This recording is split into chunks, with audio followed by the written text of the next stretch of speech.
사랑하는 형제자매님, 오늘 여러분과 함께 나눌 말씀의 여정을 시작하기에 앞서 잠시 주님의 은혜를 구하는 시간을 갖고자 합니다.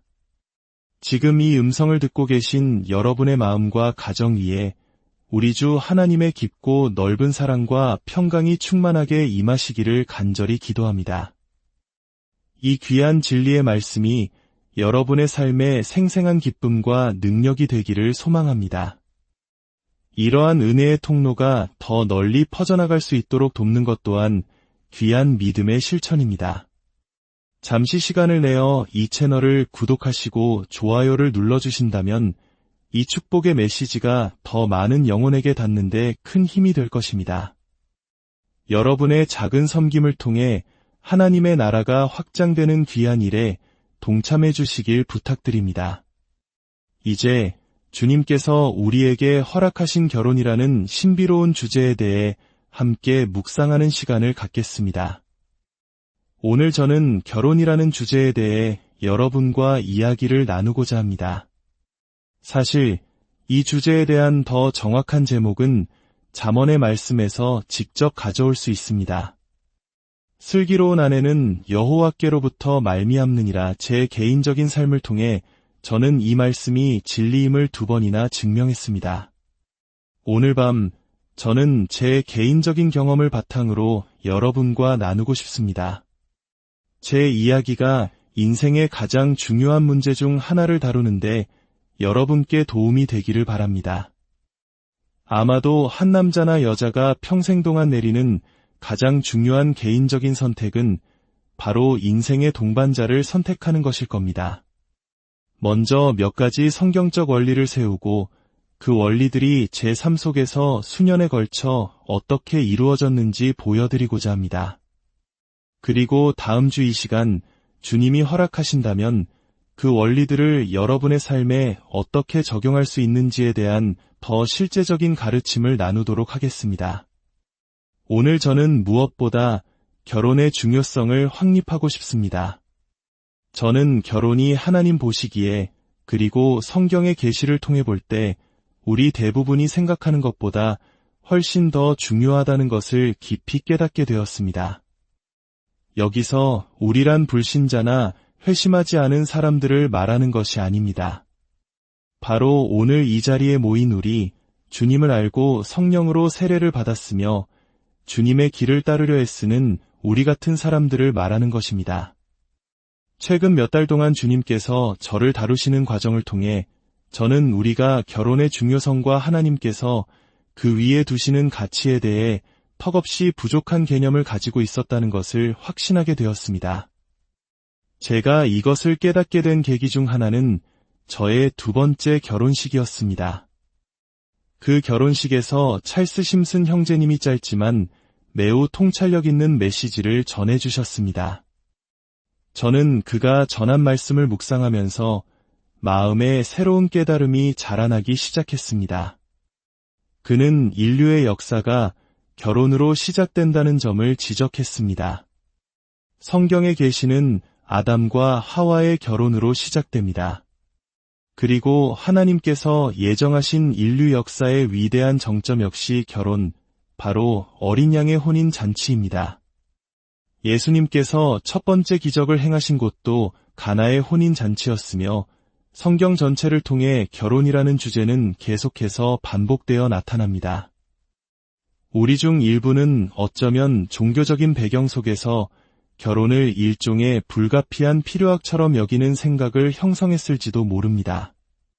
인간의 본성 때문에 어쩔 수 없이 필요한 제도이지만 교회 안에서 너무 많이 이야기하는 것은 꺼려지는 그런 주제 말입니다. 우리는 거의 결혼관계와 그 안에 포함된 모든 것에 대해 부정적인 태도를 가져왔습니다. 최근에 저는 유대의 랍비들이 구약 성경의 아가서를 지성소라고 불렀다는 사실을 발견하고 매우 흥미로웠습니다.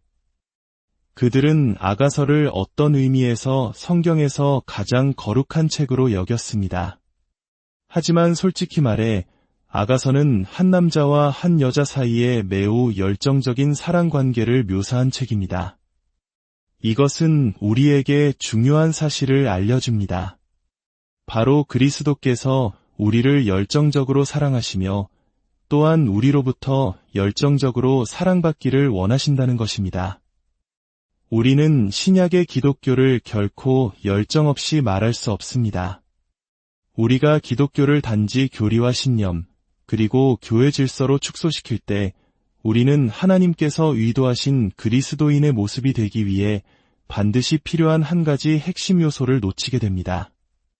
물론 주님을 향한 열정적인 사랑이 있습니다.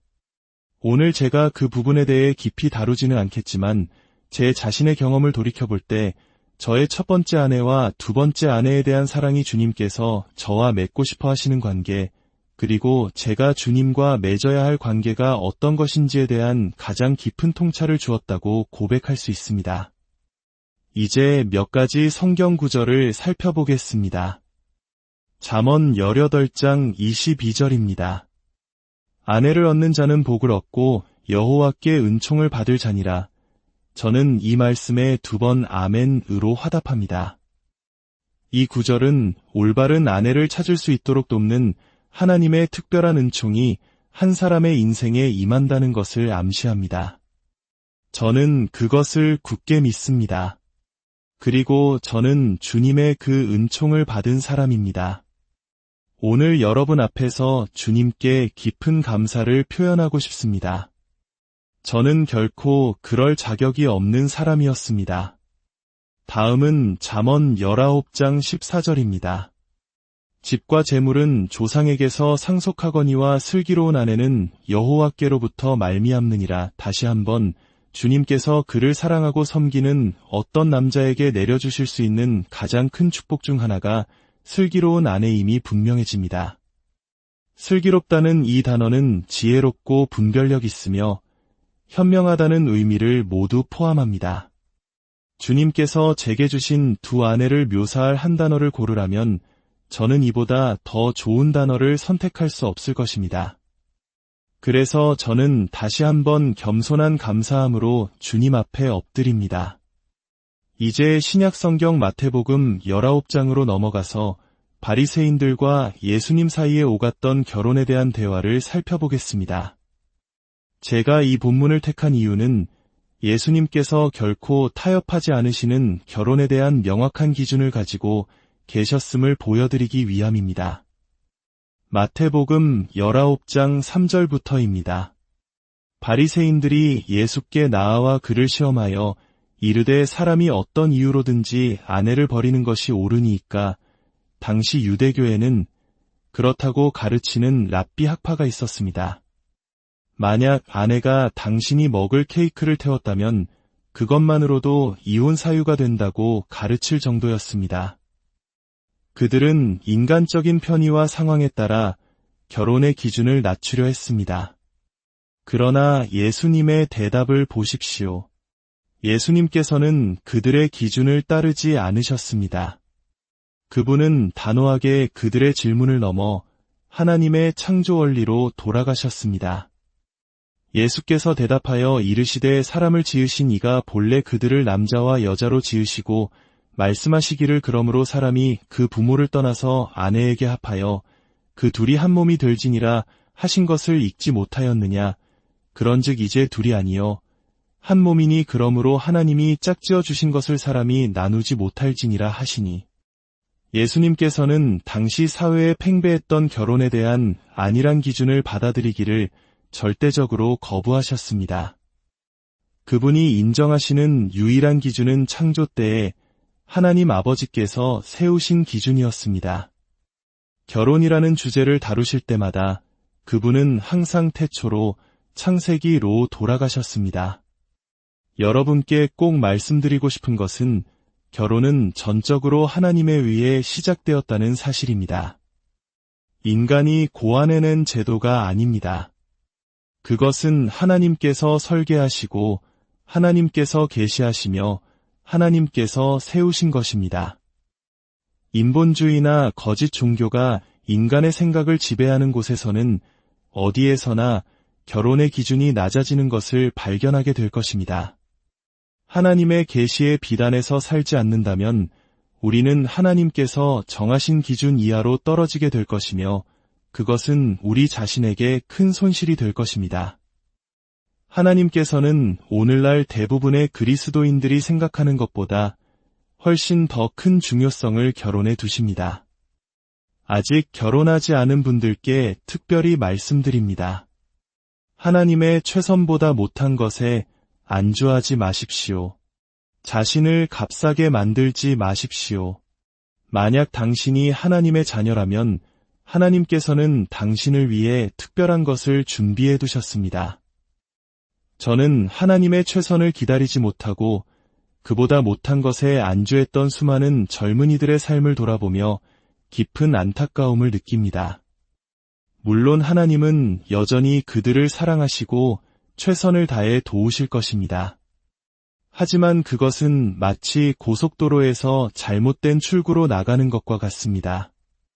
다시 원래의 길로 돌아오기가 매우 어렵습니다. 우리가 태초에 하나님께서 세우신 결혼의 기준으로 돌아간다면 우리는 4가지 중요한 사실을 발견하게 됩니다. 첫째, 아담에게 아내가 있어야 한다고 결정하신 분은 하나님이셨습니다. 그 결정은 오직 하나님에 의해 내려졌습니다. 아담이 요청한 것도 이해한 것도 아니었습니다. 저는 어떤 남자도 결혼하기 전에는 결혼이 어떤 것인지 온전히 이해하지 못한다고 믿습니다. 둘째, 아담을 위해 하와를 만드신 분은 하나님이셨습니다. 셋째, 하와를 아담에게로 이끌어 주신 분은 하나님이셨습니다. 넷째, 그들의 관계의 본질과 목적을 결정하신 분은 하나님이셨습니다. 저는 이 4가지가 영원한 원리라고 믿습니다. 하나님을 믿는 자녀들의 결혼에는 이 모든 원리가 항상 적용되어야 합니다. 한 남자에게 아내가 필요하다는 결정을 하나님께서 내리셔야 합니다. 하나님께서 그 남자를 위해 예비하신 여자를 빚으셔야 합니다. 하나님께서 그 여자를 남자에게로 이끌어 주셔야 합니다. 그리고 하나님께서 그들의 관계의 목적과 본질을 결정하셔야 합니다. 우리가 이보다 낮은 수준에서 산다면 우리는 하나님의 최선의 수준 아래에서 사는 것입니다. 저는 이 메시지를 준비하며 묵상하던 중 오래전 한 형제에게 주어졌던 계시가 생각났습니다. 주님께서는 그에게 한 사회의 영적 상태가 어떻게 무너지는지에 대한 통찰을 주셨습니다. 사탄은 여러 대도시를 거점으로 삼아 다양한 악한 영향력을 퍼뜨리고 있었습니다. 어떤 곳에서는 음란과 도착을, 다른 곳에서는 주술과 우상숭배를, 또 다른 곳에서는 폭력과 분열을 조장했습니다. 하지만 이 모든 악의 물결이 쏟아져 들어오게 된 결정적인 문은 어디였을까요? 주님께서 보여주신 첫 번째 지점은 바로 가정의 붕괴였습니다. 만약 가정이 무너지지 않았다면 다른 악한 세력들은 결코 지금과 같은 힘을 얻지 못했을 것입니다. 다시 말해 어떤 사회나 문화, 교회의 보루이자 보호막은 바로 가정입니다. 우리가 하나님의 결혼 기준을 낮추는 순간 가정의 신성함과 힘은 파괴됩니다. 하나님의 결혼 기준이야말로 다른 모든 것을 지키는 보호막입니다. 에베소서 5장은 결혼이 위대한 신비라고 말합니다. 그것의 가장 중요한 특징 중 하나는 그리스도와 교회의 관계를 묘사한다는 것입니다. 이제 저는 이것을 확신합니다. 만약 우리가 결혼의 본질을 제대로 이해하지 못한다면 우리는 그리스도와의 관계를 온전히 이해할 수 없습니다. 이 둘은 서로 얽혀 있습니다. 이제 제 개인적인 경험을 통해 제가 말씀드린 것들을 설명하겠습니다. 저는 제 자신에게 주의를 끌고 싶지 않습니다. 다만 하나님께서 저를 다루신 과정을 통해 제가 여러분께 전하고자 하는 진리를 입증하고 싶을 뿐입니다. 20살 무렵 저는 효이론자이자 불가지론자였고 교회와 기독교에 반항하고 있었습니다. 저는 전문 철학자가 되었고 케임브리지 대학의 철학 교수가 되었습니다. 저는 진리를 찾고 있었기 때문에 철학에 몰두했습니다. 그러나 저는 그곳에서 답을 찾지 못했습니다. 그러던 제2차 세계대전 초 영국군 막사에서 어느 날 밤 예수 그리스도께서 저에게 매우 분명하고 개인적으로 나타나셨습니다.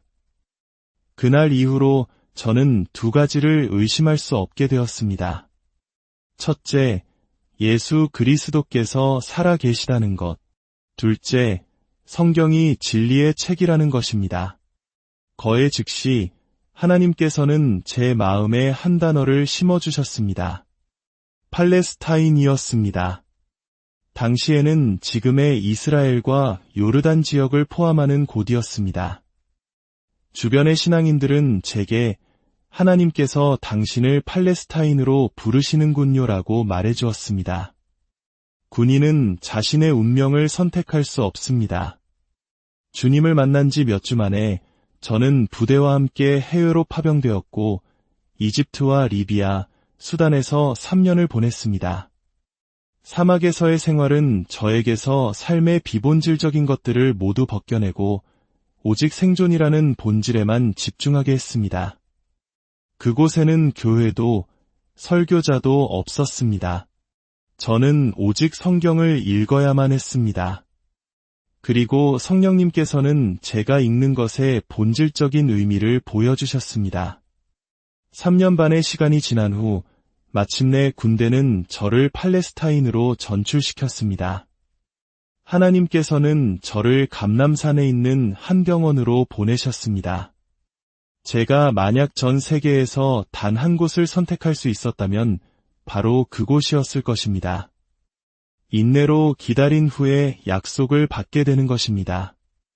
너희를 부르시는 이는 미쁘시니 그가 또한 이루시리라. 만약 하나님께서 여러분을 부르셨다면 그분께서 이루실 것을 믿으십시오. 예루살렘으로 가기 전 저는 한 유료 보급 창고에서 일하며 많은 시간을 성경 읽기와 기도에 할애할 수 있었습니다.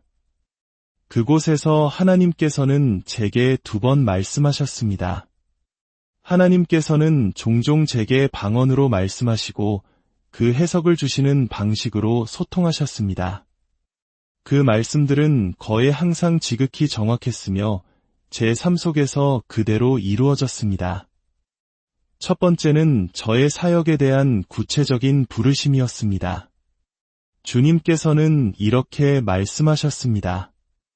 내가 너를 진리와 믿음과 그리스도 예수 안에 있는 사랑으로 많은 사람에게 성경을 가르치는 교사로 불렀노라. 그로부터 35년이 지난 오늘 밤 저는 그저 부르시는 이는 미쁘시니 그가 또한 이루시리라고 고백할 수밖에 없습니다. 제 자신을 자랑하는 것이 아니라 주님 안에서 말씀드립니다. 제가 하나님의 말씀을 가르친 수많은 사람들을 세는 것은 불가능할 것입니다. 하나님께서는 녹음기가 발명되던 시기에 제가 사역을 시작하도록 은혜를 베푸셨고 제 가르침이 닿은 사람들과 장소들을 추산하는 것은 불가능합니다. 이 모든 이야기는 단 하나의 진리를 향합니다. 하나님께서 시작하신 결혼, 하나님께서 설계하신 관계, 하나님께서 맺어주신 만남은 그분의 영원한 계획 안에서 가장 신성하고 중요한 가치를 지닙니다. 그것은 단지 두 사람의 결합이 아니라 그리스도와 교회의 사랑을 비추는 거울이며 다음 세대와 사회 전체를 지키는 견고한 방패입니다. 오늘 이 말씀을 듣는 모든 가정 위에 그리고 미래의 가정을 위해 기도하는 모든 분들 위해 하나님의 크신 은혜와 평강이 함께하기를 소망합니다. 여러분의 결혼 생활이 세상 속에서 빛나는 간증이 되기를, 그리고 여러분의 가정이 하나님의 사랑을 증거하는 거룩한 처소가 되기를 주님의